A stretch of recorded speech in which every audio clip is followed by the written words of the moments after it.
of Communications and the Arts, and call the NBN Co. Mr. Rue, welcome. Thank you. And I understand you would like to make a brief opening statement. I have a statement and I will read really quickly, if that's all right, Chair. I'll cut you off at 5 minutes. Off you go. Yep. Okay. So I'm joined tonight by Catherine Dyer, who's on her way, our Chief Network Deployment Officer, Brad Whitcomb, who's also on his way, and Paul Tyler here, our Chief Customer Officer Business. We're now at the point in the rollout where we can count down to completion in months, not years. In 2010, all the work was ahead of us. The average broadband speed was only 8 megabits per second, and hundreds of thousands of homes had nothing at all, and prices were higher. Today, the average broadband speed approaches 40 megabits per second, and we're close to achieving ubiquitous broadband for all. This is an extraordinary achievement when you factor in the land mass of Australia and the geographic size of our cities. Our geography and demographics are often forgotten when Australia is compared to others. I've just returned from overseas where I met some operators from many other countries, and when I tell the story of NBN, they're astonished by what we're trying to achieve and how far we've come. And what surprises them most is our ubiquity of service. It strikes me we should do more to promote what Australia is doing on a world stage and be proud of the network being built in a country our size so that access is for all. I think of the NBN journey in 3 parts: the foundation stage, construction and operation stage. In the foundation stage, there was the implementation study, hiring people, setting strategic direction, regulatory environment. The company started developing systems and tools. Next came the construction phase, where the volume rollout was the primary motivator, and we focused on hitting rollout targets. Few companies have moved so quickly from start-up to adding 1,000 new customers every hour. Which brings us to the 3rd operations phase, where we operate, maintain and continue to expand the network, and where we become cash flow positive, requiring a different kind of company. I recently announced a new purpose for the company that reflects this change of focus from construction to looking at how best we utilise this asset for all Australians. And as we approach rollout completion, we're focused on becoming a full-scale service delivery organisation centred on customer experience. I see us working closer with states, local governments, to prepare all regions of Australia for the future. We will look at where demand is emerging across the country and ensure we're well positioned for that demand. We also need to ensure our network is anticipating and meeting the needs of our customers, be they economic or social needs.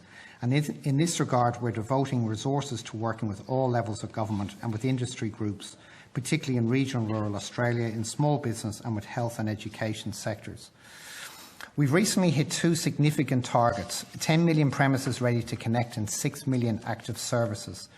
Back in 2014, NBN completed a comprehensive analysis of NBN's finances and progress.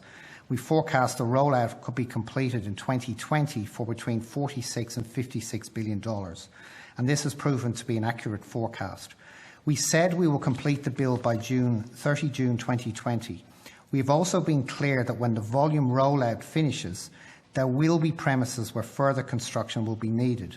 There are a range of factors here, including delays in receiving approvals to access culturally significant areas, heritage sites, difficult to access areas, and various issues outside of our control. We said in our corporate plan that this would be around 100,000 premises, or less than 1%, but we're doing everything we can to keep this to a minimum. Of course, there will be ongoing augmentation of build at new developments in the foreseeable future.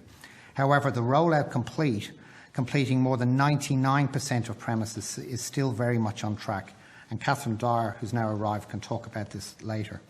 I'd also like to say something important about our involvement in the business market, as it's been topical of late.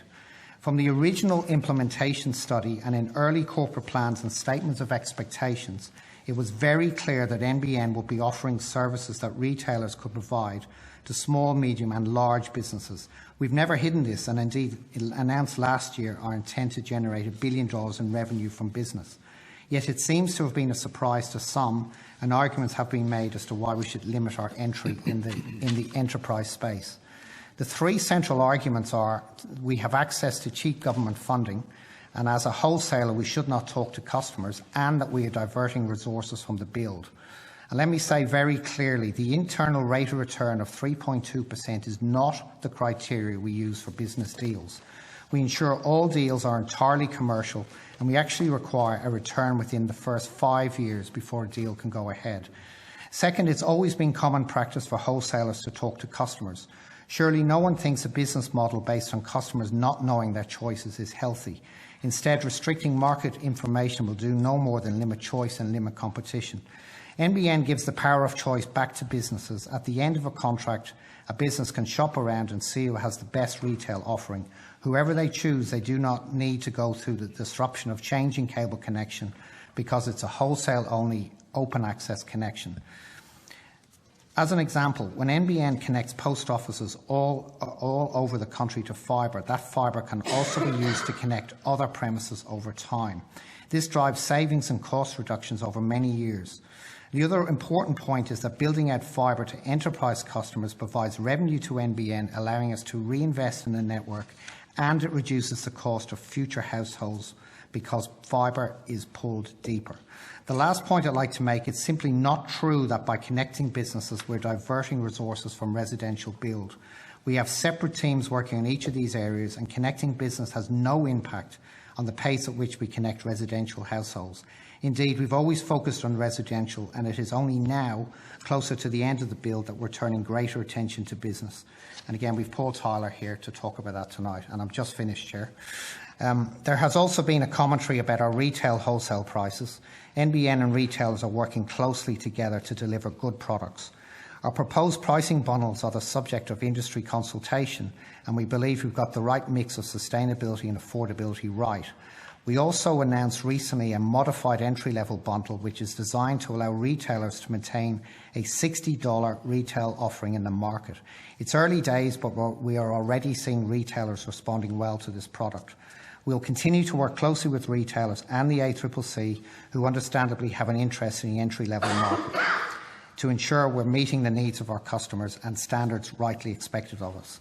And Brad Wickham here can talk about that too. He will also, Chair, talk about our wholesale broadband agreement if and when that arises during the conversation. So in summary, Chair, our focus is currently on 4 areas: completing the volume rollout, which we are on track to do by 30 June next year, working closely with our retail partners and our equipment and software suppliers to improve customer experience, working on all levels of government and multiple stakeholder groups on lifting digital literacy, especially in small business, health, tourism and agriculture, and ensuring NBN becomes cash flow positive in 23 once annual revenue reaches almost $6 billion and legacy subscriber payments fall away. And this is essential to enable ongoing investment in the network. So, Chair, thank you for letting me put these on the record tonight very quickly. My colleagues and I are very happy to answer your questions. Thank you, Mr Roos. Senator Burkhart, you have the call. Chair. Thanks, Mr Roos. Thank you. Can I just clarify something in your statement there? You talked about volume rollout, and yes. You said about completing the build. So are you saying that the rollout won't be wholly complete by June 2020? Senator, we've had a program whereby we're rolling out through the whole company on an area by area basis, and that rollout will be completed. What I'm saying is that there is always going to be ongoing work, for example, new developments or augmentation. Similarly, as we laid out in the corporate plan, there's around about 100,000 premises which are difficult to access for reasons outside our control, for whether culturally significant, for example, or heritage sites. Again, Catherine can get into the details, Senator, if you want to get into the detail. So will every premise have access by the end of 2020? So we will. The corporate plan lays out that I think we'll have 11.5 million premises ready to connect. There will be around about 100,000 premises which Catherine will continue to work on in the following year, and there will obviously be new developments and augmentation. But what I'm calling the volume rollout, the teams we've had working through the country. Yeah, no, I understand. I just wanted to get that clarification around what you meant by volume versus... That's what I mean by volume rollout complete. That's what we mean when we say the build will be complete, the volume rollout is complete. So, Mr Roo, I just want to go through a customer complaint. And I normally wouldn't raise customer complaints, but this has been an ongoing issue for some time. It relates to an NBN installation where the company attended a customer premises and damaged an underground power line. NBN Co initially tried to deny that it was responsible. Then at their own cost, the occupants got electricians out who determined the problem was as a result of damage to the underground power cable by NBN contractors. NBN Co still did not accept responsibility, so the homeowner engaged another tradesman to show NBN where the problem was. This left the homeowner without power for almost 6 days. Understandably, they were quite upset, and his wife at the time was heavily pregnant. NBN Co eventually arranged for contractors to come out and repair the damage, but despite repeated requests, NBN have not provided a written report to the homeowner about the repairs undertaken. And further, I understand that NBN Co has not paid the homeowner for all the costs of getting a tradesman out. Around $300 remains disputed. The lingering concern is whether shortcuts were taken during the repair that exposes the homeowner to down the track if a problem re-emerges. For example, it was suggested that a junction box installed under the driveway was used to repair the damaged cable. The concrete that NBN laid on the driveway has also begun to crack, and the damaged cables are located underneath that. I just want to make it very clear, this committee cannot be the arbiter on the substance of the concerns. However, we will pass on the details of the case, as based on the information available, it appears that some of these issues remain outstanding. I understand that NBN Co has likely received over about 15 pieces of separate correspondence relating to this matter. So I just want to make a general point and ask a question. If NBN Co had inadvertently caused property damage and the homeowner has had to pay for tradesmen to demonstrate the damage was caused by the NBN installation, would NBN Co normally reimburse costs associated with the homeowner having to get the initial tradesman out to investigate the problem, particularly and especially if NBN has falsely or incorrectly denied causing the problem to begin with? Yeah, Senator, thank you for bringing that to our attention. I genuinely mean that. Can I ask you to, you don't need to wait to obviously send it estimates to pass. If things hit your office, please send them to us, because we would like to deal with any issues the public ever may have. And that there are often different, as you point out, there are often very many different circumstances.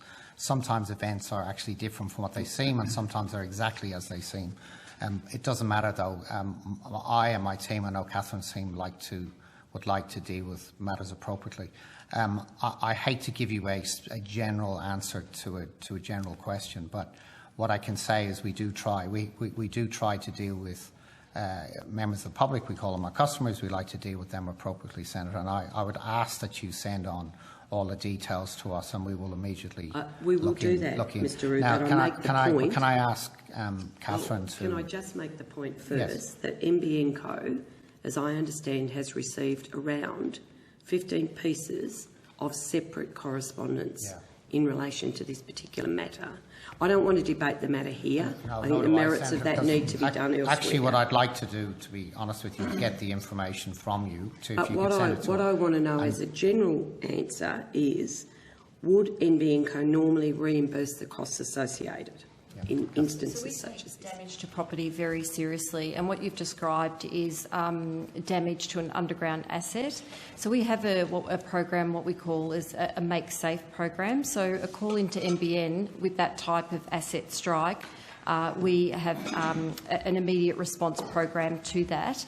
So again, without knowing the full details of what has actually occurred, we would investigate money that has been spent by the homeowner to make safe their property, and we would consider that in the rectification of the property. Okay. Can I just follow up on that very quickly? Sure. As a matter of principle, we talk about NBN would do that, we would do that. I've seen out on the streets that there are many subcontractors who are actually physically doing work. What requirements do you place upon the contracts that you let for accurate and timely reporting of complaints by consumers who find a problem with a subcontractor? Yeah, we have a really robust customer relationship management system that interfaces in with our construction partners, and we both operate off the same systems. So a complaint can come from an end customer. They can call in this instance, they could call into NBN. The actual delivery partner could log the problem themselves into NBN systems. So again, we're dealing on a common platform. And in response to, I guess, the first part of your question relating to subcontractors responding to these type of events, we do have subcontractors that do obviously respond, but we also have NBN full-time field technicians that may, depending on the nature of the problem, may also be deployed to be able to fix the problem in a timely manner. Sure. My point, though, is that if Senator Urquhart's highlighted one case, and if there's one, there's probably more, where the customer experience has been shaped by both the customer-facing subcontractor as well as what they would perceive as a bureaucracy of NBN, it doesn't come across as that robust model that you're talking about. So I'm interested to understand what checks and balances you have to audit or require your subcontractors to report in a timely manner so that the customer experience is what you described. Yeah. So commercially and contractually with our delivery partners, we do have an obligation on them in relation to the recording and the rectification of complaints. So we do have that obligation. Like I said before, we do have a system that we all comply to, and we do have SLAs depending on the nature of the complaint. So, for example, that type of underground asset strike where there is a health and safety consideration there would be taken very seriously and would have a certain SLA that we respond to. We measure those SLAs and how efficient we are at responding to those, both from a volume perspective. We look at the volumes of complaints that come in. We look at them by subcontractor, by state, by program, by area. We look for all of those variables, and we do manage how fast we are closing out those complaints. Sure, and I'll go back to Senator Urquhart with one last question. Is 6 days acceptable under your SLAs? Under that circumstance, because I would consider that, at face value to be a health and safety concern, I wouldn't believe that would be acceptable. Sure, thanks. Okay, look, I just want to run through and then I'll get to some substantive questions, but I also just want to run through some concerns about HFC rollout delays and how that's being communicated to the public. I'll offer one example, but it's far more common than it should be. So a resident in South Australia was supposed to have their HFC service first connected in February 2017. That connection got delayed. Then in November 2017, there was a national pause in the NBN HFC rollout due to reliability and dropout issues. As a result, the connection date was delayed to June 2019, despite NBN Co saying at the time the delay would be an average of 6 to 9 months. After having placed an order with an ISP well in advance 1 week prior to June 2019, the resident was advised their NBN connection would be delayed further. This occurred despite their neighbour's home being connected to the NBN on time. They were then told they could connect to the NBN in January 2020. Then only a few months later they got delayed until June 2020. Then after several follow-ups, NBN advised the website was incorrect and it was actually revised to March 2020.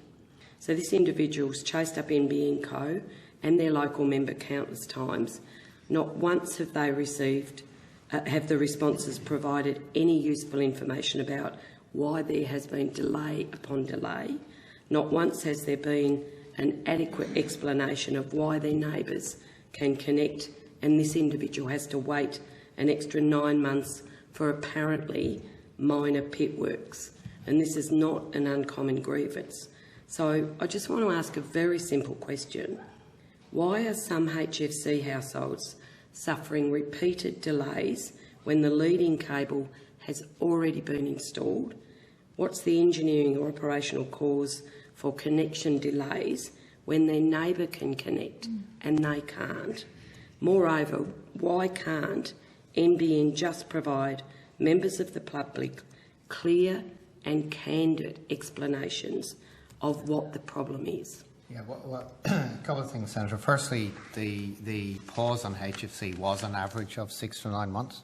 and it's an average of across all the households, and all those areas that we had paused have well and truly gone back into construction. The other thing is that our commitment to the public has been to complete by June 2020. And again, this person will have their premise connected before June 2020. In terms of the technical reasons why, technical reasons why these can occur, there can be a multitude of reasons, and that actually is the challenge in the final year of build, whereby we have premises that have been difficult to connect that we're actually filling in, if you will, now. But Catherine, there could be a series of reasons. Yeah, it could be multiple reasons, but again, the issue, as you've described it, clearly sounds unacceptable. So I would really like to investigate the details behind it. But what can happen, and I'm not suggesting that this is acceptable, but when a field technician does go out to connect a premise, they can see the lead-in is there. They may then look in the pit, and all the spare ports in the taps in the pit may be full. And what is then required to upgrade, that part of the network, if you like, out in the public area, is a network outage, essentially. So a number of customers have to be taken offline to be able to augment the network. We have very strict rules of when we put outages across the network. We do them typically overnight between midnight and 6 a.m. We have to schedule those outages with our retail service providers and so on. So I'm not suggesting that's an acceptable customer experience, but there are many things that may logically, you may look at a customer and say they should be able to connect quite easily, but there could be something that is, is being considered in the whole network. Ms Dye, that seems like a pretty clear explanation as to some rationale reason. Why can't that individual just be told that? Why have they had to go through this process? Where is the breakdown between NBN and the customer and the individual in getting that information? Why does it take a Senate estimates, me putting that forward, you giving me a perfectly, what I would say, rational, easy to understand explanation? It may not be the correct one, but there are some reasons why. Why can't that be given to the individual? Where's the breakdown? Again, without investigating that particular issue, I can't answer your question. We do, with making premises serviceable and with construction issues, we do communicate that back through the retail service provider sales teams and NBN. We typically don't, within my team, don't usually directly deal with customers. But again, I would really appreciate it if I could investigate that issue. What I would ask you to do is to maybe investigate yourself and find out why you can come here and give me some rational explanations, but you can't give it to the customers when they've actually asked on a number of occasions. If I could do that, that would be helpful. Okay, so Mr Roo, can you tell me how it is that a company which has been around for 10 years suddenly discovers that 90,000 premises in the fixed wireless footprint don't exist? So, Senator, if you, it's a couple of answers to this, and there was 40,000 satellite as well, to be clear. There is no actual list of addresses in Australia, believe it or not, and as when we've completed at 30 June, we'll actually be in a stage of being able to know the number of premises in Australia. We've never fully known, and if you track our corporate plans over several years, you'll see that there have been ups and downs in terms of the number of premises that we've reported, and that's simply because until we actually go, not just design an area, but actually go out into the street, we often don't find all the we don't know all the premise number, the number of premises. Now, in terms of fixed wireless, if you have a look at our corporate plans if you have a look at our corporate plans over several years, we've always suspected that the number of premises in fixed wireless and satellite is slightly lower, particularly in fixed wireless, has been slightly lower than the numbers that we've been reporting in the actuals in our weekly reports. You'll see that, for example, if you look at our existing run rate of cost per premise, you'll see that the cost per premise in the corporate plans have always shown a significantly higher number because we suspected that there were fewer premises. We have done an exercise over the last, 4 or 5 months, Catherine, to actually go premise by, now that we've done all the towers, go premise by premise on a geographical map topology basis and identify which are actually a house and which are just a shed, for example, which seriously has been the case. And it was only when we had done enough work that we were satisfied that we had the right premises that we could take off our rollout, or take off our list of premises, that we were happy to put that through the actual weekly rollout schedule, and we did that, I think, a couple of weeks ago. Okay, so the answer to your question is, when you see our corporate plan this year, you'll see there's rounds up to 600,000 premises in fixed wireless and rounds up to 400,000 premises in satellite, and that's what we've ended up after we've done this dilution of 130,000 premises. So was it a coincidence that NBN Co updated the weekly report to reflect this discovery on the same day that a question or notice was due that ensured NBN Co would have to reveal $200 million had been directed away from that fixed wireless network? There's two questions there. There was no $200 million directed away, but Catherine has been working on getting this into the actual the data, if you will, for the last few months. So the fact that it occurred on the data question may have been asked about something else is a total and utter coincidence.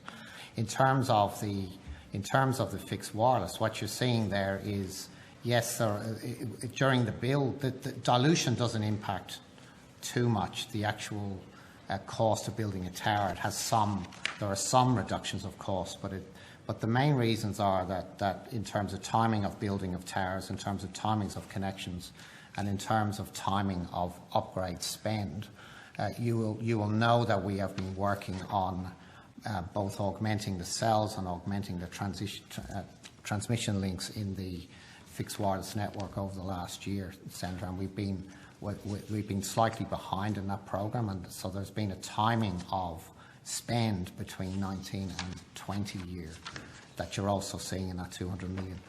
So in terms of, is it got anything to do with a question being asked? No, it's a total and utter coincidence. So 2 years ago, NBN reduced its RFS footprint by 300,000 premises on the basis that those premises didn't exist in the real world. That was an adjustment of 2.5%. This latest reduction of 90,000 households in the fixed wireless footprint is an adjustment of over 13%. So how do you explain that significant discrepancy? Are you saying that the mapping data in the fixed wireless footprint is 6 times less reliable than non-regional mapping data, and it's taken NBN 10 years to realise this? So again, you're quite right. I do remember the 300,000 that we reduced, I think it was 2 years ago from memory. And we were able to do that because you can actually do walkouts on streets. In terms of fixed wireless, as I said earlier, the information is not accurate that we so initially it's just the had. Mapping data is not accurate? The mapping data was not, as I said, there was no list of premises in Australia that is reliable. We will now have one, by the way. But But we will now have one when we're finished. But as I just said in my previous answer, we always suspected that there were fewer premises. We just did not know which ones and the exact number. And until we knew which ones and the exact number, we didn't adjust the actual rollout maps. Okay, but actually, the corporate plan, you'll see, won't change because of it'll change by a small number of premises, but it won't change by 100,000 because of this. No. So the non-regional mapping data you're saying is not accurate. Is that? Do you want to? As I understand. If it's okay, I might just add something. So what typically happens in the fixed line footprint? Sorry, I'd just like Mr. Roux to answer that question. Do I understand that what you're saying is that the non-regional mapping data is not as accurate? That's what we. It hasn't been, Senator. Yes, and okay, Catherine. Yes, that's all right. You didn't answer it. I'm sorry. Catherine can give you the details. Yeah. So what, just at a high level, happens in the fixed line footprint is we start off with a design, we then do what we call a construction walkout, so we then prove the design in the field, we then construct, and then we load as built information of how we've actually built the network, in which then updates our data and our information about our systems. What happens with the... As we've worked through the program centres, I'd have to talk to Australia Post to understand that. Okay. So, Mr Rue, a moment ago I asked you about the $200 million that had been directed away. Did you, I understood that you said that that had not reduced by $200 million? No, I didn't say that. What I said was, sorry, I was giving you, sorry if you thought I said that. What I was saying is what the $200 million was. So it's a combination of timing of build, timing of activations and timing of so the our 200, capacity. just so that we're very clear. Yep. When I put that question to you, I said that that you wouldn't have to reveal that $200 million had been redirected away from the fixed wireless network. I thought you said that it hadn't been. I said it hadn't been redirected away. I mean, we didn't take $200 million out of fixed wireless and decide to spend it somewhere else. We had, I think from memory, we had slightly more spend in HFC, and that's because Catherine's actually been building out HFC really quickly. And in terms of fixed wireless, as I said, Senator, it's a combination of the timing of spend on activations, on build and on capacity management. No, that's fine. I misunderstood. So both of them are just timing issues, largely timing issues. Can I just go back to these missing homes? Why are these missing homes confined to the fixed wireless and satellite footprint? If you're claiming that the regional mapping data is unreliable, wouldn't we see a similar issue in the regional fixed line footprint? And that comprises of over 2 million premises. Yeah, so let Catherine explain that. Yep. So what happens with the fixed line footprint, as we've progressively been building the network and we upload, the improved data. So you have, you start off with, high level data, you then walk the area out, you then complete the build. So you actually have essentially a map of everything you've built.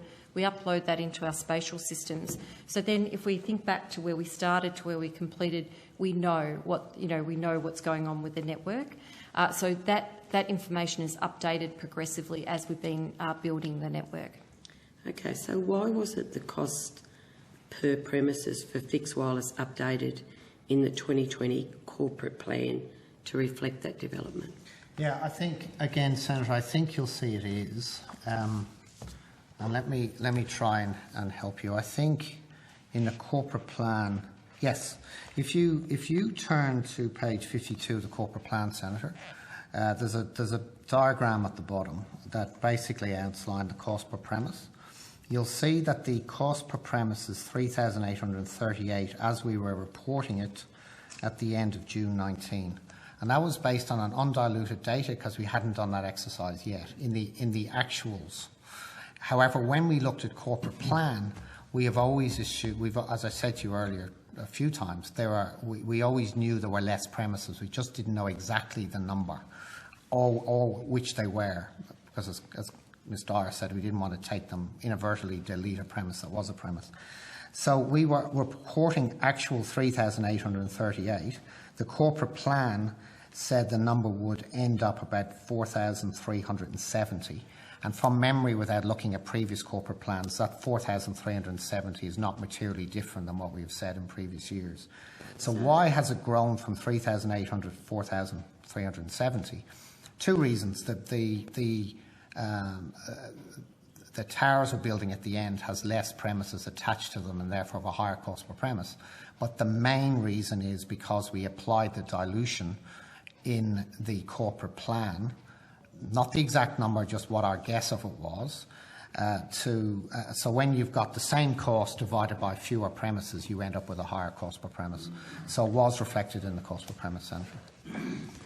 So why did you choose to omit the capital expenditure table from the 2020 corporate plan, despite it being included in previous plans? Because I think, Senator, that as our company evolves, as I was saying in my opening statement, we've been a company of three parts. So we've had We had the foundation stage when the team did a fantastic job to set the company up to design satellites to start to build a transit network.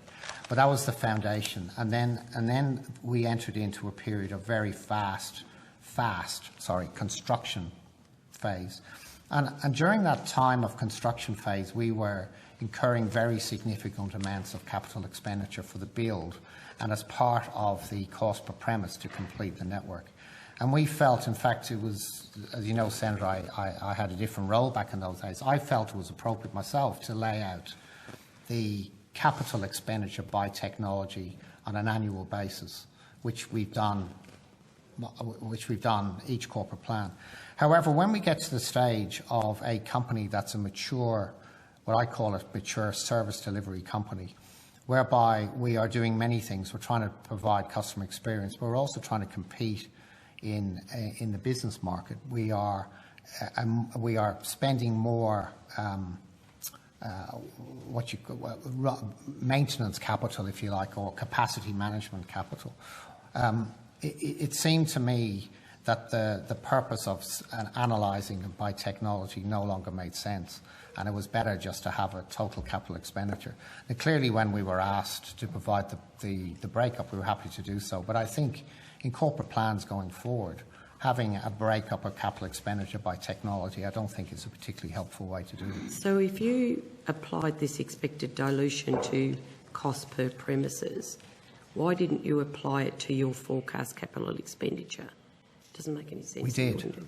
We did. What I'm saying is that the reason why there is, and remember it's a rounded number, but the reason why the corporate plan had $200 million more expected to be spent than was actually spent is a function of timing of the build program, timing of the connections, and timing of the capacity upgrade program that we're going through. If you recall, we allocated an additional $800 million to upgrade the network, and some of it is the timing of the spend of that $800 million.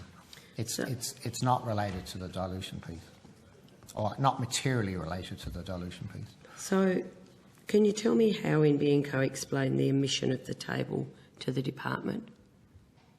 The fact that it wasn't in your annual report. I think your corporate plan. As you can imagine, we put together corporate plans. We have a very consultative, cooperative working arrangements with the department, but with both departments, with many of their senior executives. And then at the end we would have, Mr. Murdoch and I would talk about the corporate plan. As I said, Senator, I think as our company matures, the level of detail around capital expenditure by technology becomes less relevant. So what we're trying to provide in the corporate plan is relevant information. And I would say to you that our corporate plan provides a lot more detail and information than the vast majority of other corporate plans I've seen. That didn't answer my question, Mr. Roux. How did you explain the omission of the table? It's exactly what I said. We both knew that the company was maturing in the stage of moving towards a service delivery company, and we both felt, as a company and a department, that the way that we present information in this corporate plan not only is first class, but is also providing significant information to the public. Okay, so the size of the fixed wireless network is being reduced to 600,000 premises. That's the same figure forecast in the 2019 corporate plan when the fixed wireless funding was $200 million higher than it was in the 2020 plan. How is that by reducing it to a size it was already forecast to be previously, that it reduces your funding requirements by $200 million? Again, Senator, it doesn't. What the reason why we spent less money than we had forecast is a timing issue. It's a timing issue around the build, which will be spent this year. It's a timing issue around the number of connections we have, and that's a function of how successful we are in actually receiving orders through, our retail partners are successful in receiving orders. When they receive orders, we will spend capital expenditure to connect people. And it is a function of the timing of which we're spending that $800 million upgrades in putting additional capacity in to ensure that we have a level of capacity in the network so people get the speeds at busy hour that we have promised them. So did you actually need the full $800 million for regional fixed wireless upgrades? Yes, Senator, we will, but it's just a timing issue. That's all. All we're talking about is instead of spending money in 19, it may be spent in 20 or 21. Yep. That's all. So, Mr Murdoch, what's your understanding of how large the NBN Ethernet footprint is going to be? I think it's as per outlined in the corporate plan and the advice that Mr Rue's given you. That's so as outlined in the corporate plan. So has Mr Rue told the department the proper figure? I think he's provided the figures as he's outlined tonight. Don't think there are any other figures that we're working from. So where is it outlined in the corporate plan? Sorry? Can you tell me where it's... Yes, Senator, I can. And again, these numbers are rounded. And as I said earlier, Senator, we had firstly, these are rounded, and secondly, we had an estimate for what the actual, what we call dilution would be. But to actually put it on, to actually do the exercise, which is a very lengthy exercise of using multiple data sources. Sorry, if you bear with me.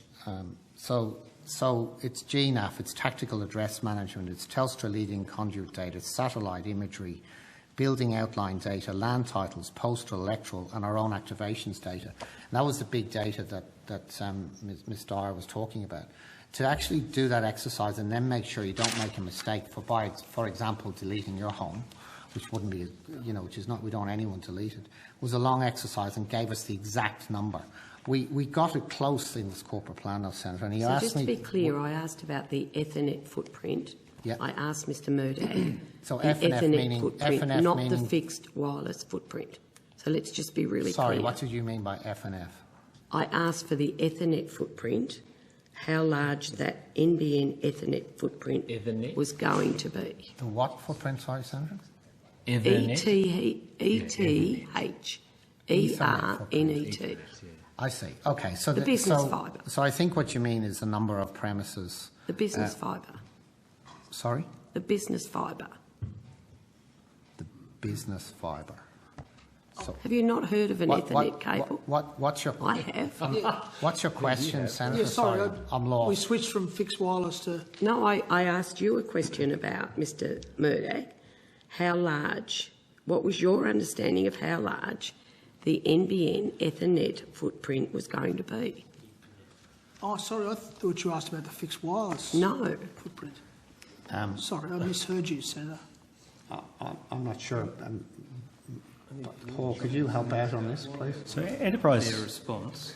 I do have other senators who wish to ask questions. Do you want to run through to the end of yours, or do you want to take a break? I'm happy. Maybe they could look up that in the dictionary while I'm taking a break. Senator, we do know what Ethernet means, but it depends on the product. Can I ask Mr Tyler, can you try and help? Sure, no problem. I'm assuming you're referring to the enterprise Ethernet product, yes. Which we market the name of, which is a fibre product that we deploy for businesses. That's right. It's probably our most capable product. And it's a product that we build on demand. We wouldn't actually pre-deploy masses of enterprise Ethernet across the country. We build it as the demand is there and as businesses grow in their level of sophistication and demand to need the use of it. So can I just go back now to Mr Murdoch? Yes. What is your understanding of how large that footprint is going to be? I don't. You don't know? I don't have that level of detail because I haven't looked at that. Sorry, I misheard you. I thought you were asking about fixed wireless footprint, for which it is in the corporate plan, but I don't have any advice over and above what NBN has in relation to Ethernet. And the answer to that question is it depends how successful we are in competition, Senator.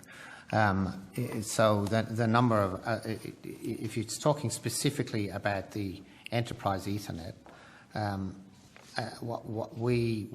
the number of premises connected to that will depend upon how successful we are. Yep. Do you want to go to Senator Van? I'm going to go to Senator Roberts initially for 5 minutes and then to Senator Patrick. Thank you, Chair, and thank you all for coming today. My questions need a bit of an introduction to give context, but they'll be very quick. Rural communities are suffering with slow NBN rollout. Farmers cannot access modern online tools for watering control, for instance. They can use the internet to buy monitoring products, and they need that data connection. Some farms are paying $300 a month in internet access. Businesses and towns are being hampered in growth. So recently, specifically in question 1, recently I was in Dirranbandi where I was told they are being held back by a lack of affordable internet access. Current internet connections in rural Australia can be so slow that secure socket layer connections cannot be maintained. This penalises farms who cannot use modern scientific farm management systems because that software is online and requires a secure connection. Can you tell me the timetable for the delivery of NBN services by cable or Sky Muster to rural Queensland, please? The Sky Muster service is already available to rural Queensland. The service has been available for several years now, actually, Senator. We launched 2 satellites, one in 2015 and the other, I think, in 2016. Would that be right, Brad? It's around that date. So the services are already available on satellites. Well, what are the costs of those? Do you have the retail cost? I mean, the cost of that will depend upon the retailer. Do you have the retail data there, Brad? Not off the top of my head, no, I don't. Take that on notice. Thank you. But Senator, that's already available. In terms of the fixed wireless network, we are almost at the completion of the fixed wireless network. But I would also say that 75% of regional rural Australia is covered by fixed line networks. So it's covered with a range of fibre-based products. So it could be fibre to the node, it could be fibre to the premise in many cases, or in some cases fibre to the curb. There is clearly a challenge in regional rural Australia with multiple things. The mobile access, for example, which is outside my remit, but I do know that when I speak to people in regional rural Australia, that mobile access to, or when they're driving or outside the farmland, is also an issue. Senator, what I will say to you is we have put technology in place that is vastly superior to what people in regional rural Australia had. However, what I can say to you is that it's very much at the heart of our company to continue to work with people in regional rural Australia to see how we assist them in their needs. It's only a couple of weeks ago that I was in Dirranbandi again, yeah. and they said it's very slow at times, and also it's very expensive, and it stops them competing with others around the country and overseas. Yeah, well, again, Senator, what the great thing about NBN is that we've actually provided high-speed internet access to people in regional rural Australia. Now, what we were talking about earlier with the fixed wireless capacity, I don't know which technology you're talking about, Senator, but if it's fixed wireless, we decided a couple of years ago to invest another $800 million in fixed wireless to provide more capacity to give people a better internet service at a busy hour, which is the time when a lot of people use it at the same time.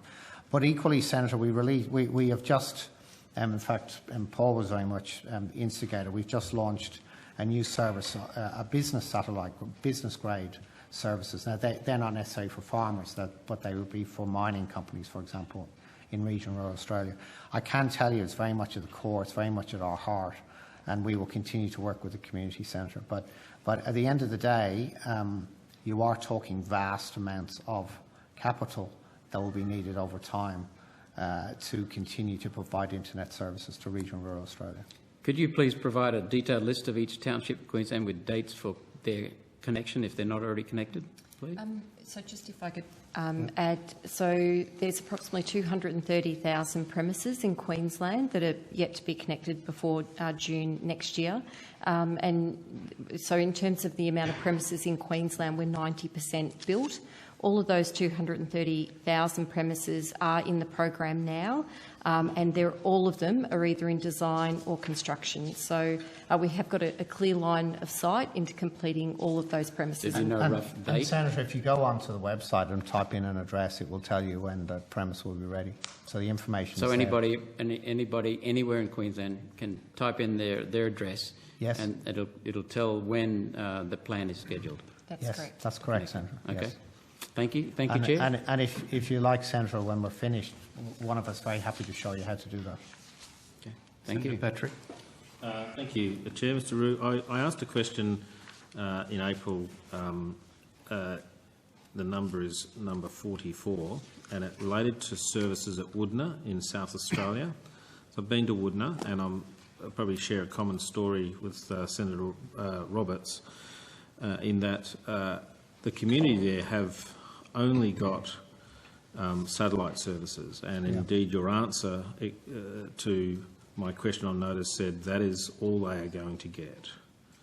Now, so I don't doubt that they have satellite services, but they have described to me situations where those satellite services are just not up to what is required in respect of doctors having conference calls, schools using the internet, even things like access to government services. So you might be aware that in many regional communities there's been cutbacks on the basis that a lot of government services have switched online. So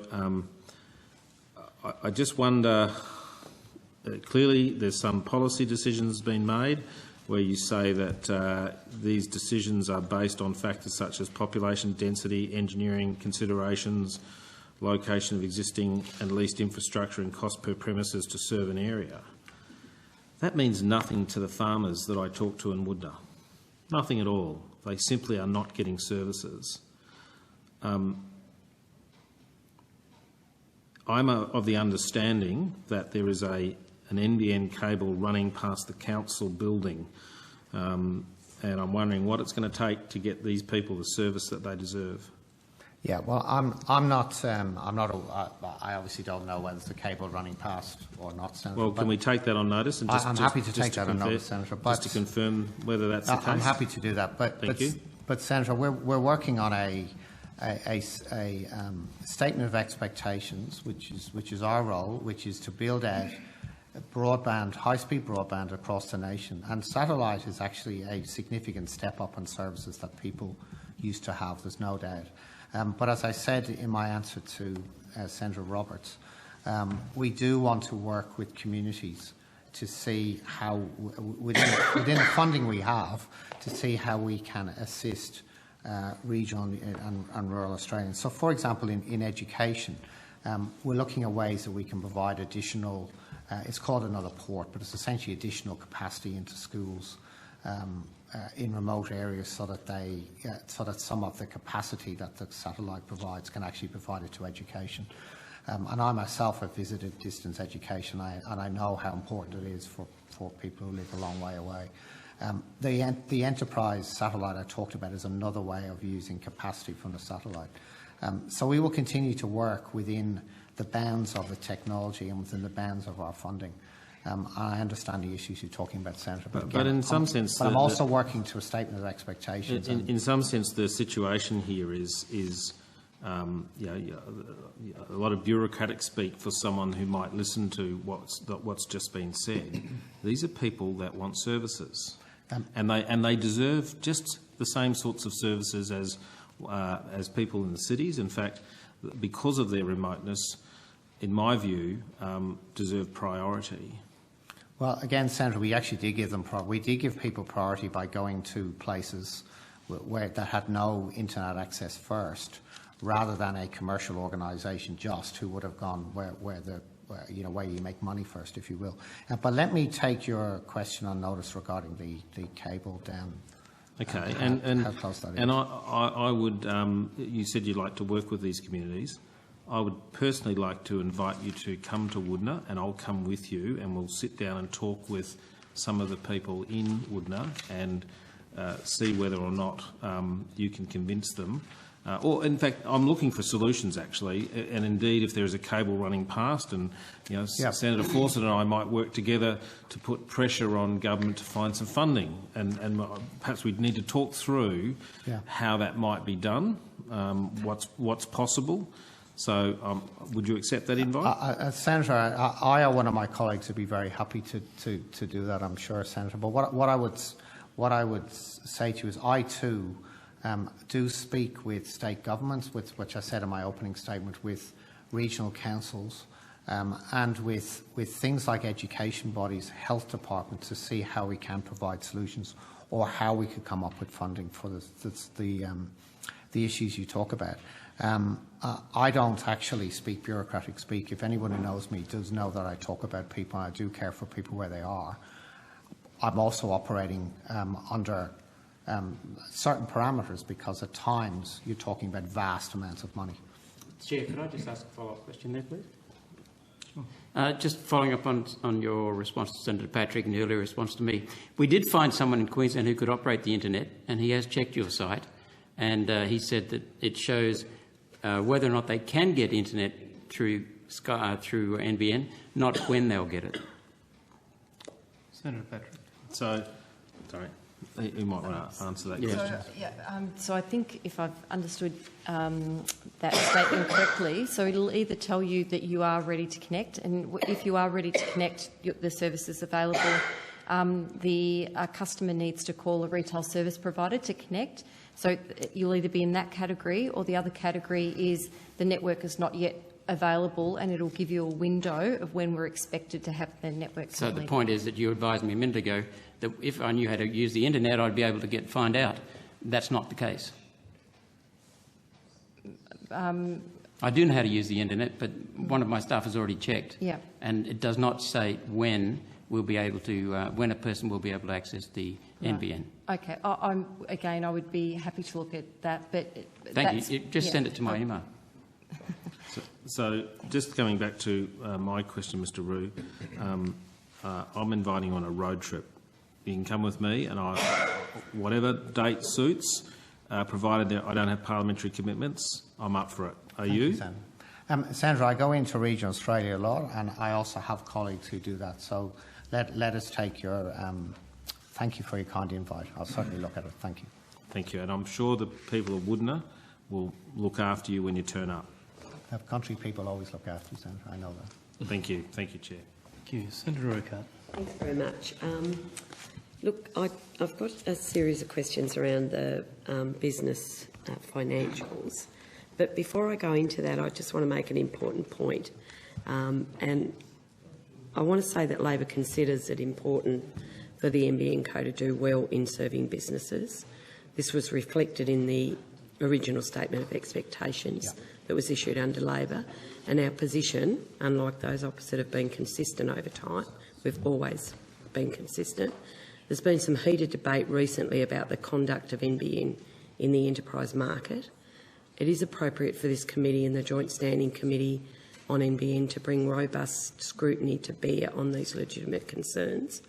But I hope that this scrutiny encourages better conduct by NBN in these markets, consistent with its founding principles of being wholesale only and non-discrimination between retail providers, and consistent with the high standard of conduct expected in a public entity.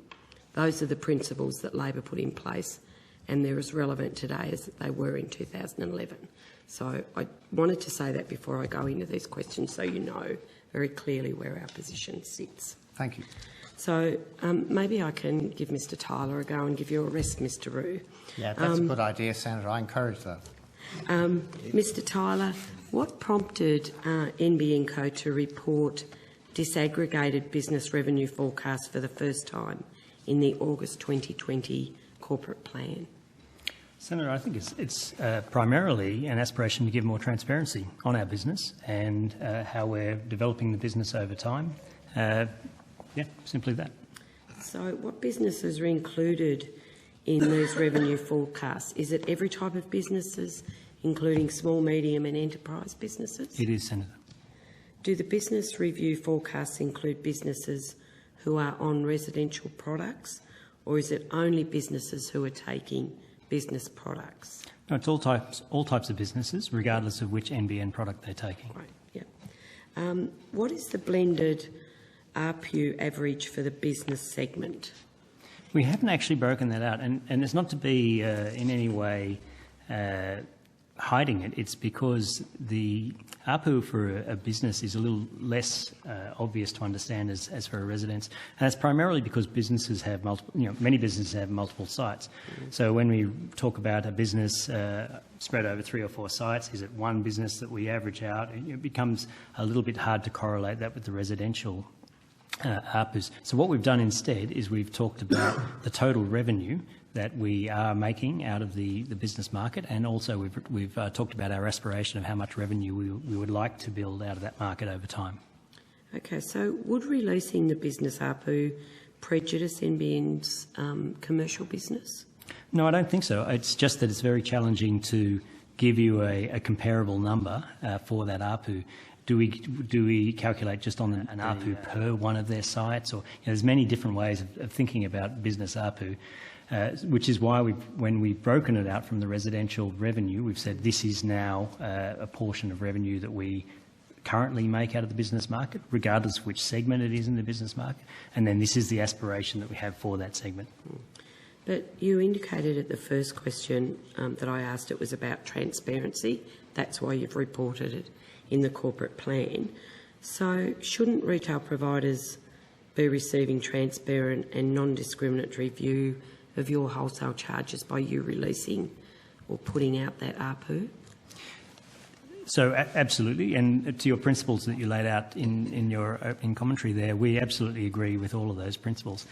We do give full transparency on every one of the business products to our retailers. So NBN is a wholesale-only provider. We will only sell carriage services through a retail provider.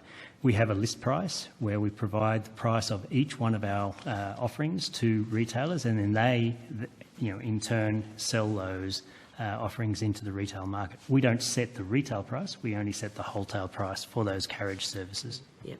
So can you provide on note, and I'm happy for you to take it on notice, the business reviews from financial year 2017 onwards? Financial year 2017, I don't think we actually did break out the business revenue. Right. We did break it out in the last annual report, which you will have seen, and we intend to do so on an ongoing basis. Right. So you didn't do it in... Why didn't you do it in 2017? It predates my time at NBN, but I would imagine the reason is it was a small revenue. It was just really not so relevant to the overall number. So do you know what were the business segment review forecasts before you arrived at NBN Co? Were they less than the $1.1 billion now forecast for the financial year 2022? I recall the NBN Co chairman previously quoting a figure of $1 billion. So has this been revised upwards? I think it's more a timing of when you're talking about that $1 billion. So we've had an aspiration to generate $1 billion out of the business segment for some time, and then whether it's 22 or 23, I think is where you get the 1.1, 1.2. That's we've not materially increased the aspiration of the forecast, to my knowledge, but actually, Mr. Rue, maybe you would have a better memory for that. I think it was, like our chairman may have also mentioned, but it certainly was me who, I recall, talked about it being a $1 billion business, Senator. I don't think we've upgraded our forecasts, but we would have amended them as we do year on year. I don't think there's a significant upgrade. I think all you're seeing is just an extra year, and maybe me just saying $1 billion. We want it to be $1 billion business. I am looking for the 2018 business number for you, though. We don't have 17, but I'll see if I can find 18 for you. If you bear with me. Between financial year 21 and 23, the enterprise revenue is forecast to grow by $300 million a year to $1.2 billion a year.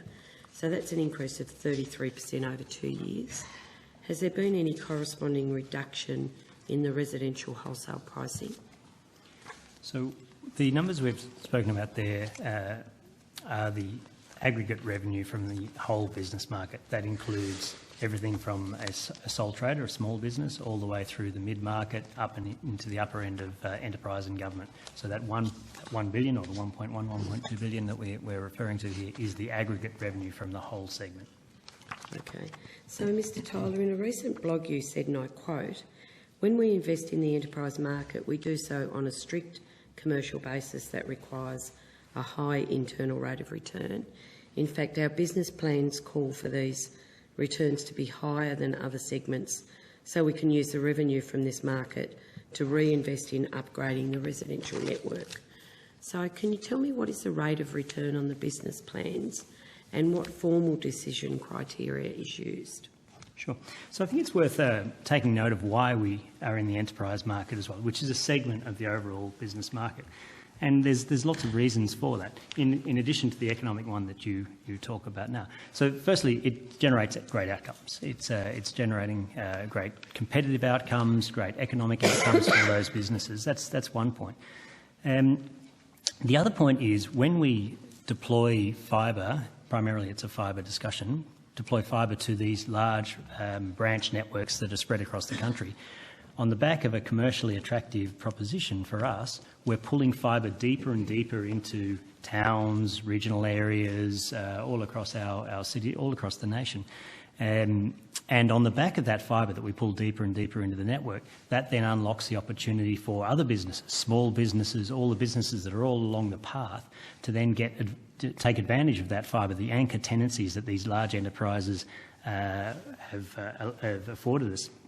So, as I said, it's generating great competitive outcomes, great economic outcomes, and great sort of social outcomes in terms of the ability for other businesses to get access to it. To your actual question, which was what is the threshold at which we'll decide whether to agree with an enterprise to deploy fibre to all their branches, we require, and we've made this quite public, and it's part of our published business rules, that we require a payback of any investment within the first 5 years of its operation. So over what period? So is that the 5 years that you measure that return? It is, yes. Okay. The blog post made specific reference that the business revenue will be used to reinvest in the residential network.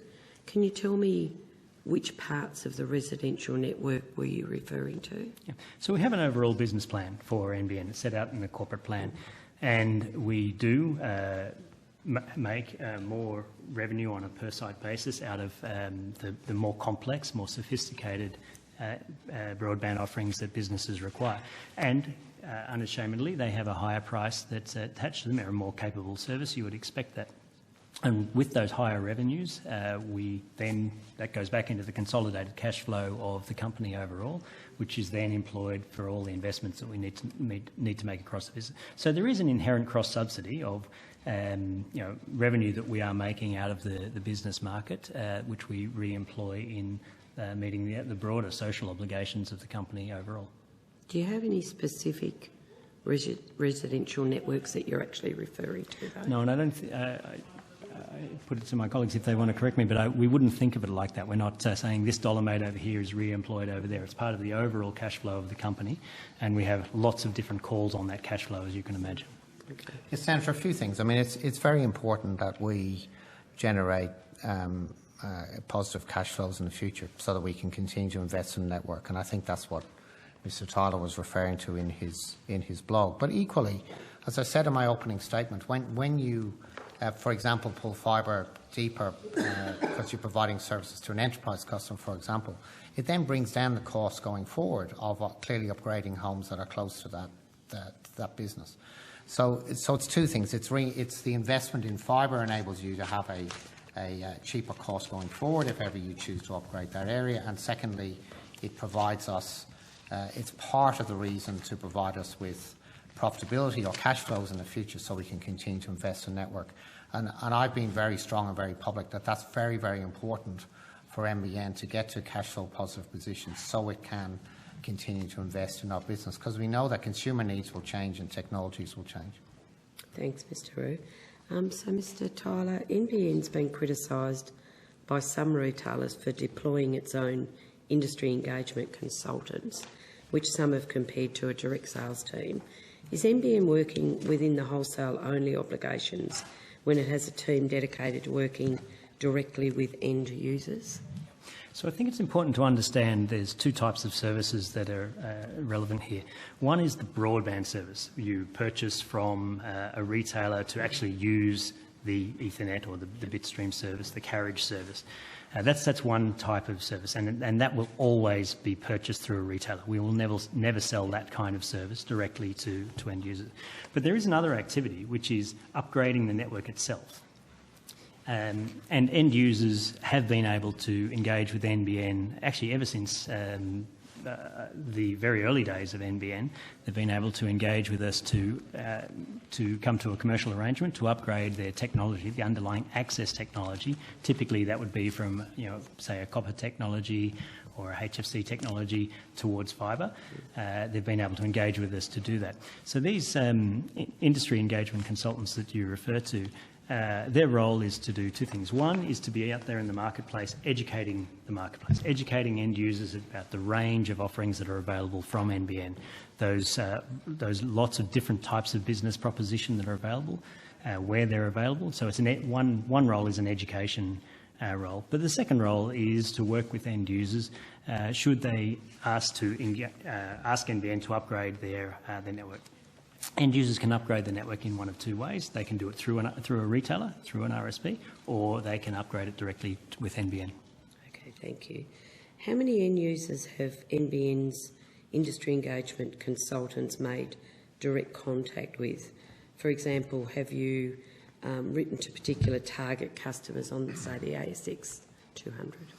I wouldn't have an exact number for you, Senator, but I would say it would be in the hundreds of businesses and government organisations that we would have had engagements with. Yep.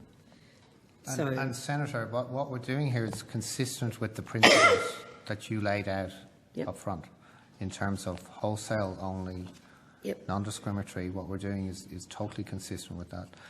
And I don't have the exact number for business in 2018, but it was around about 250 million. Sorry, about 250. 250. 250. Approximately. Yep. Okay. And at 17, I don't have a number for, I'm sorry, but hopefully that helps you with your question. How many people are employed as industry engagement consultants? It's actually a very small team, Senator. It's in the order of 20 people, something like that. Do these consultants receive any incentive payments like bonuses for signing up end users to contracts which utilise NBN fibre? No, they do not. Do the industry engagement consultants receive higher incentive payments or bonuses for signing up users to 100% NBN fibre solution as distinct from a solution that only partly uses fibre? No, they do not, Senator. Do the consultants work directly with end users to help them design tenders? No, they do not.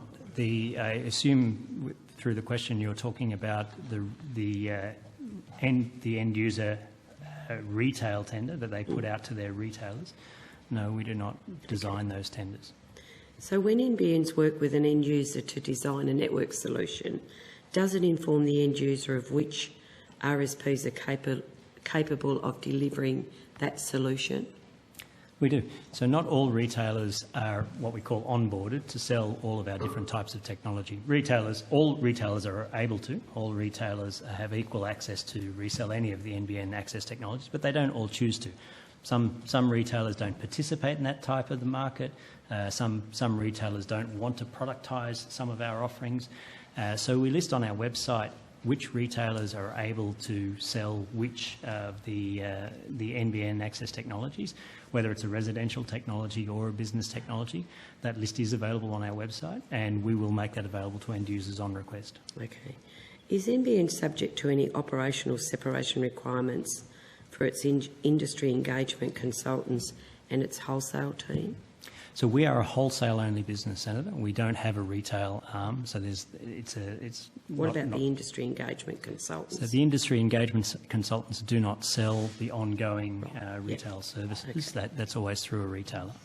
Okay. But we do have a separate team. The industry engagement consultants are a separate team to the team that will manage the relationships with our retailers, if that gives you any comfort. So there is an operational separation that happens. So if NBN's wholesale only, how do you respond to criticisms about entering into direct contracts with end users? We Isn't do. this the retail provider's role? Yeah. So those direct contracts that we will enter into with an end user are about the upgrade of the physical infrastructure only. So it will only be about building fibre into the various sites that those retailers, that those end users will desire. Sometimes it's part of their network. Sometimes it might be all of their network. They will come to us with a list of sites, and we will talk to them about the terms under which we'd be willing to build fibre to those sites, and we enter into a direct contract sometimes, or a contract through a retailer on other times. That is a different transaction to purchasing the carriage services, those broadband services, and that's something we'll never enter into a direct contract with an end user on. Okay. So from my understanding, what's the legal basis on which NBN Co operates as a wholesale-only entity?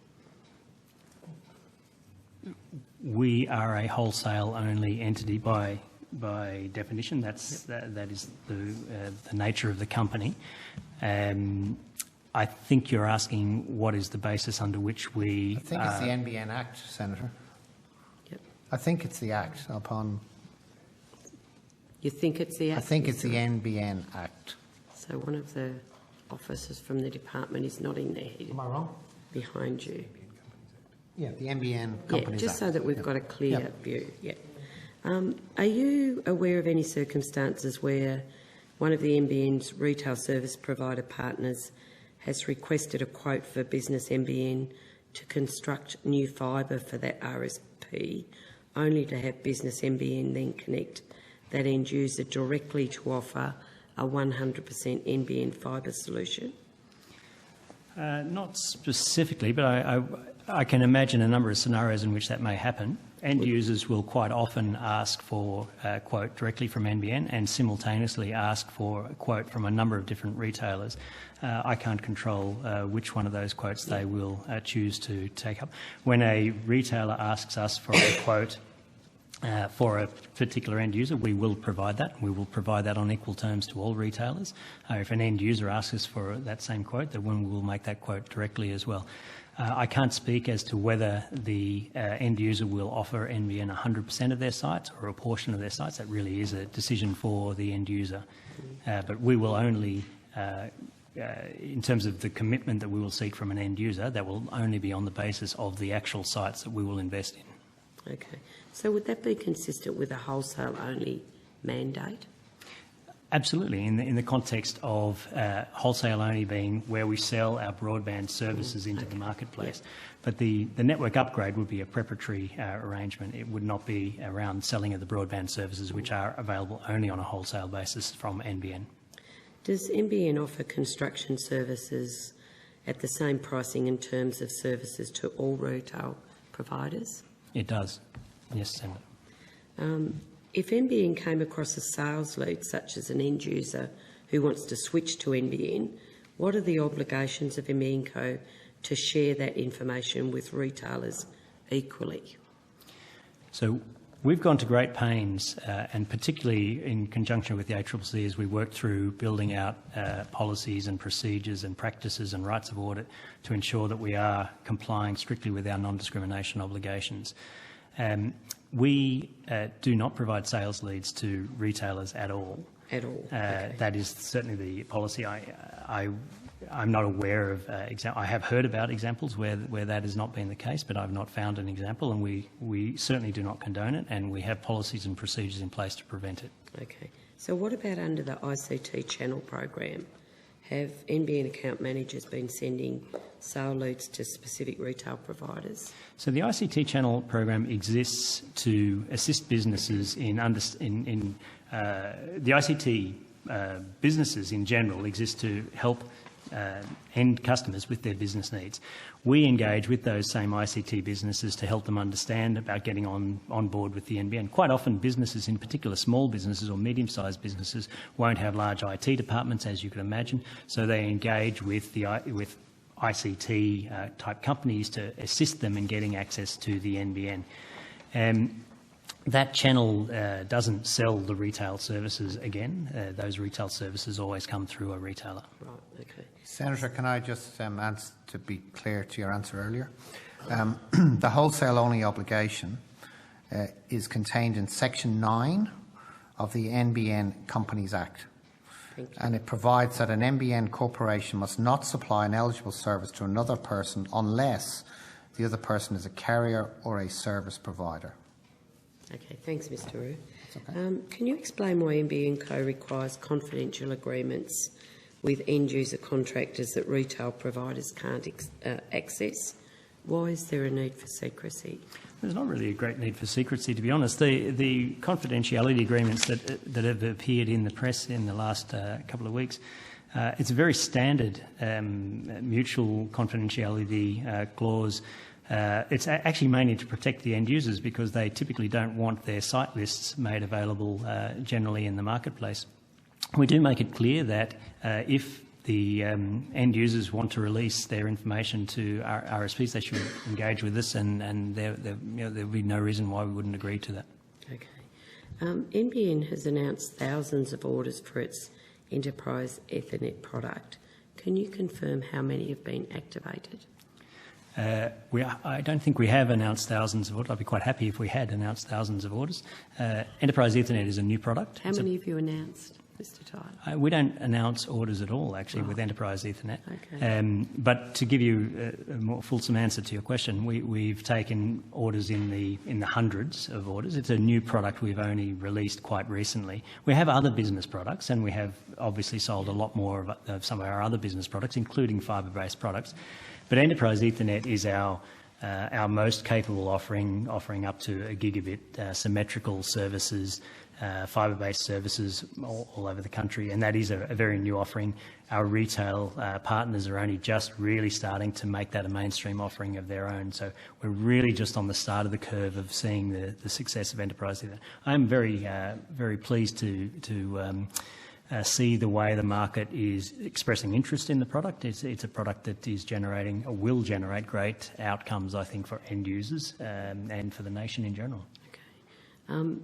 I was under the impression that you had announced thousands of orders, but or thousands of sites, but you're saying... I think that's probably more related to some of our other business products, including our fibre-based products. We have other products such as the name is Traffic Class 2, which is another symmetrical fibre-based business product that we have quite some orders on. Okay. So Telstra, Optus, Aussie Broadband, Exetel and Vocus, which are 5 of the top 8 retailers, have now all made public criticisms of the way the NBN business unit conducts itself, either in relation to the Macquarie Telecom deal or other matters, but NBN's dismissed them as either ancient history or mischievous claims. So what do you consider to be mischievous about these claims? Can that many retailers actually be incorrect? Yeah, look, I think there was that list of retailers relates to a whole lot of different issues, but the claims that were correct were things like NBN is using a low cost of capital to participate in this market, which is incorrect, as Mr. Rue pointed out earlier. NBN is providing retail services directly to customers. There are a number of claims like that which were simply incorrect. But if I touch on the broader question you're asking, which is our conduct, as you know, and has been very public, we've worked with the ACCC now over the last 12 months, and there has, and that was the purpose of that was twofold. One was to look at our historical conduct, and the other is on our go-forward conduct.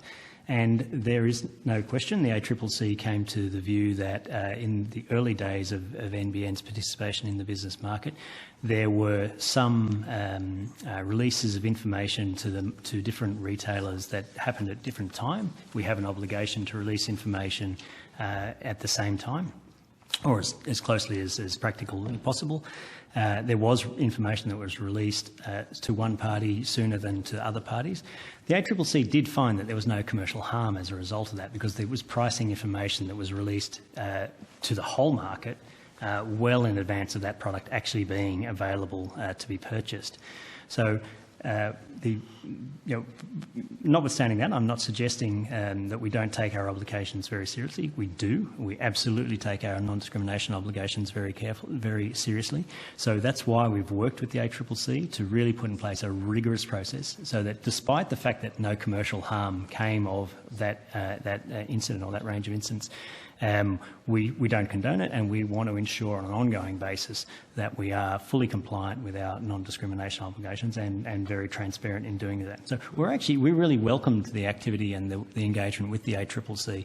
It helped us formalise some of our processes. The ACCC investigated our practices, ensured that what we were doing was consistent with what was the intention of NBN's participation in this market. And actually the ACCC even came out with the statement that they recognised that our participation in this market was generating fantastic, they're my words, not theirs, but great competitive outcomes, great economic outcomes for businesses across the nation. So my final question on this part, my final question actually is, why did NBN give Macquarie Telecom 5 months exclusive advance notice of its enterprise Ethernet offer, as well as providing other rights not available to other retailers? We didn't. So well, sorry, we did and we didn't. So we offered you didn't. Okay, would you like to clarify that? If I could, it's getting late, Senator.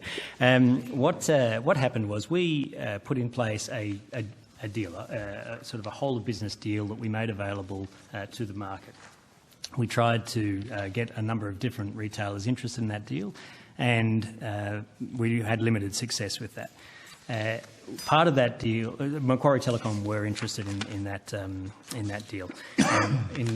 Through the process of agreeing that deal, information was sought on a product that we were going to launch in some 8 or 9 months later. Before they were willing to commit to an arrangement with us, they wanted to have an insight as to what that pricing would be. So we weren't in that kind of discussion with any other retailer at the time. We did offer it to them, and we published the details of that deal across to the industry. We have now, sorry. But what we definitely did was, before that pricing information was commercially useful, so well before the product that it related to was actually available for sale, we made sure that information was published to all retailers, or all retailers who wanted to sell the product. Okay, great. Thank you. Thanks, Chair. Thank you, Mr. Rood. To you and your... I said I finished, but Senator Green's got a few. Don't you speak for the ALP here, Senator Ricardo? No, I don't. Queensland's not usurping Tasmania's authority, are they? No, never. Yeah. I'm just going to Green. raise these very important questions with you, and then we can finish up. These questions relate to the NBN rollout in Sanford in Queensland. It might have been something that's been drawn to your attention before because of the community reaction to what's been going on. I understand there are greenfield estates where pit and pipe has been deployed, such as in Sanford Skies in Highvale. However, feedback from the community indicates that the NBN is not deploying fixed line technologies in this area. Given the government's new developments policy and the fact that these new development lots are pit and pipe ready, why isn't NBN deploying fixed line technology in these areas? Well, if I start at the high level, in the non-fixed line footprint, NBN doesn't reticulate a fixed line network in those instances. We use the native technology that has been set overall. So, for example, if some new homes were built in a fixed wireless area, our native technology that we would connect those new homes to would be, for example, fixed wireless. We are very aware of the Sanford area, and again, we've been looking at many of the construction challenges that face us in that area, and we are currently reviewing how we're looking to deploy the network in that area. It has a lot of geographic challenges in there are very large homes with very long driveways, so you've got to take that into consideration of the types of networks that could be deployed. My understanding of the area, I haven't been there myself, is it's quite hilly and dense in terms of being able to deploy even fixed wireless or a fixed line solution. So we are looking at that from an engineering perspective to work out what the best deployment for the network will be. But Sanford's only 20 to 25 kilometres out of the capital city in Brisbane. Isn't isn't the option the Sky Muster satellite option for households in more regional and remote areas? Yeah, so look, I'm well aware of that area from a network planning perspective, and certainly, my planning team have told me that I think it's about 17 Ks, as the crow flies. So we are looking at that area. We are considering the best deployment method to that area, and we are, currently considering that. Okay. I guess just to give the people who are concerned about this, and I think about 2,000 people signed a petition at the moment, and it is a smaller town, so that's quite a big number, but it's not as geographically isolated as other places in the country. It's pretty close to Brisbane, really. I just wanted to give them a little bit of certainty about this before we go tonight. There's been people who've been moved between fixed line and wireless technology. Can you explain why, can you let me know, since the 1st of January, how many subscribers were moved from a previously... Aware of that area from a network planning perspective, and certainly, my planning team have told me that I think it's about 17 Ks, as the crow flies. So we are looking at that area. We are considering the best deployment method to that area, and we are, currently considering that. Okay. I guess just to give the people who are concerned about this, and I think about 2,000 people signed a petition at the moment, and it is a smaller town, so that's quite a big number, but it's not as geographically isolated as other places in the country. It's pretty close to Brisbane, really. I just wanted to give them a little bit of certainty about this before we go tonight. There's been people who've been moved between fixed line and wireless technology.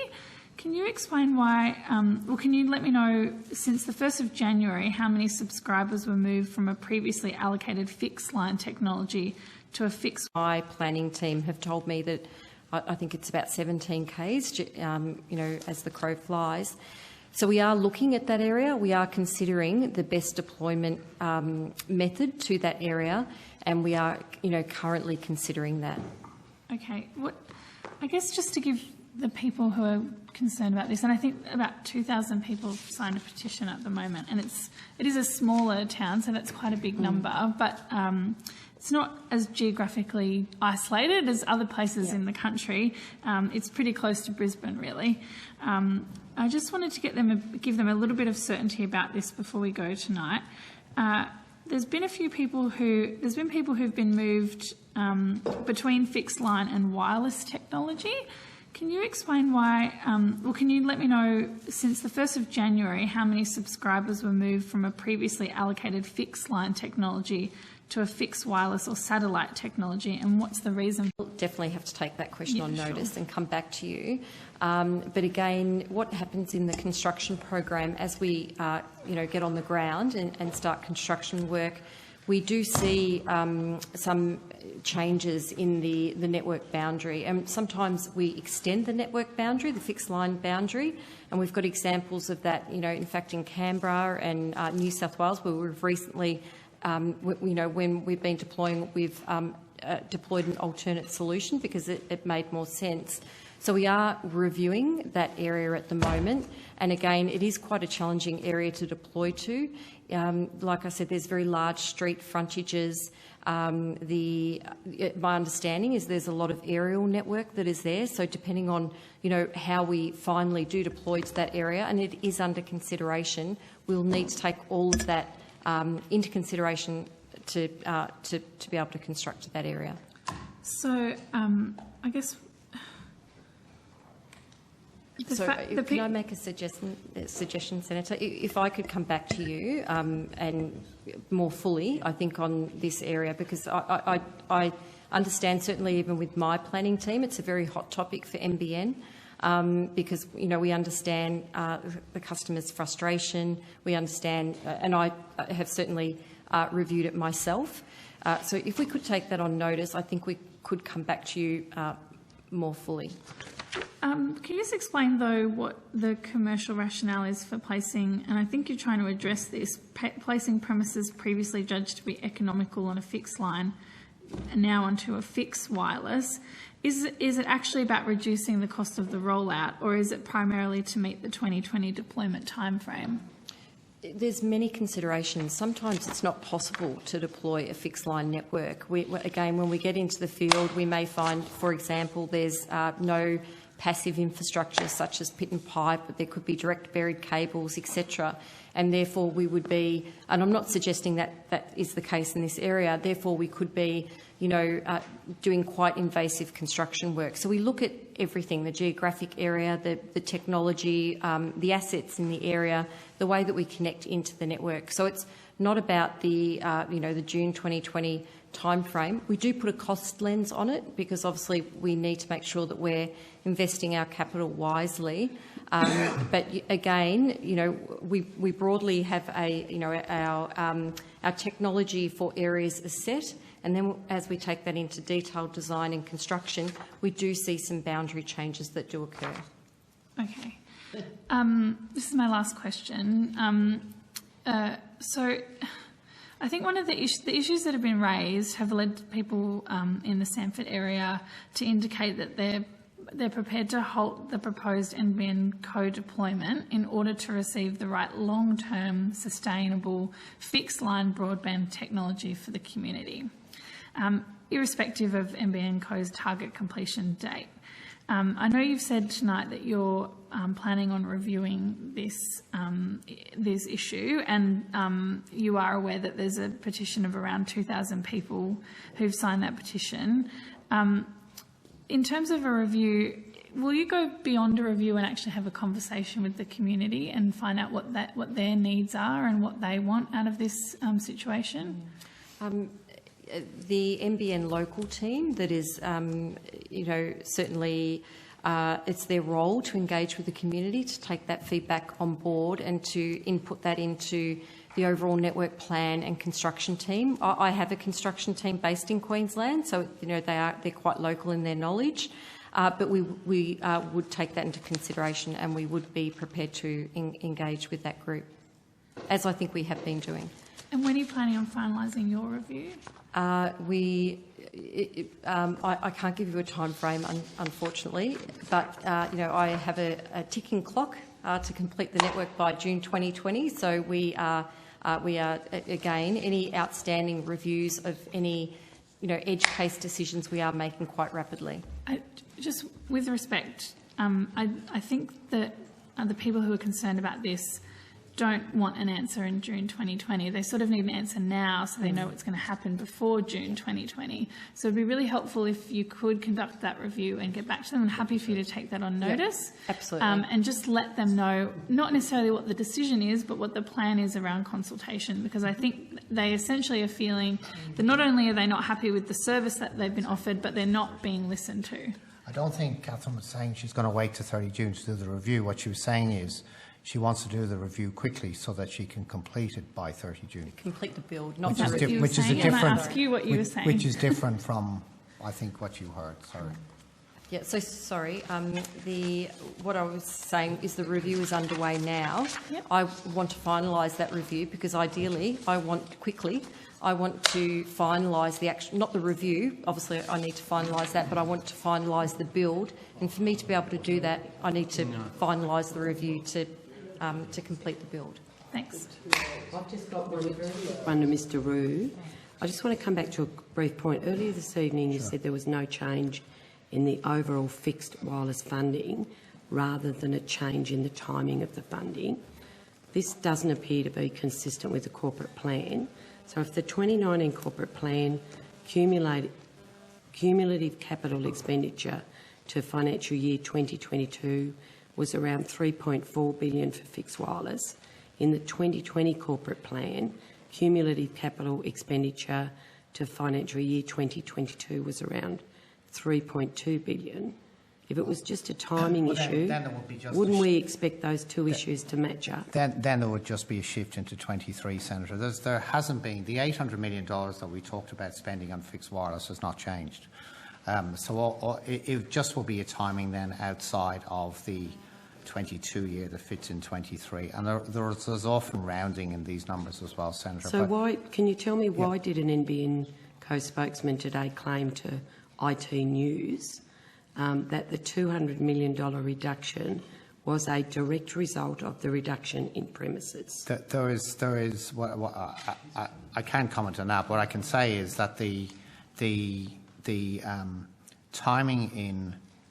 Sorry, I'm just repeating what I said earlier. That there is some difference in build timing and some difference in connection timing, but there's also the biggest piece is timing in terms of the capacity program and when that money will be spent, and over several years. So I'm just telling you what it is, Senator. Okay. Time being 11 o'clock, that concludes the committee's examination of communications and the arts portfolio and NBN Co in particular. Mr. Roux, thank you very much. Senators are reminded that written questions on notice should be provided to the Secretariat by close of business on Friday the 1st of November 2019. I thank the Minister and officers for their attendance. I also thank the Secretariat, staff, broadcasting and Hansard officers. Thank you, Chair. Committee is adjourned. Mr. Murdoch, a stellar effort to sit through all that.